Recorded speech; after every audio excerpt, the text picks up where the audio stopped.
Hello, আসসালামু আলাইকুম guys. তোমরা সবাই কেমন আছো?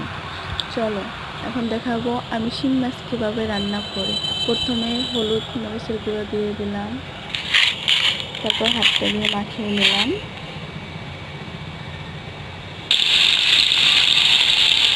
এখন মাছটা ভেজে নেব।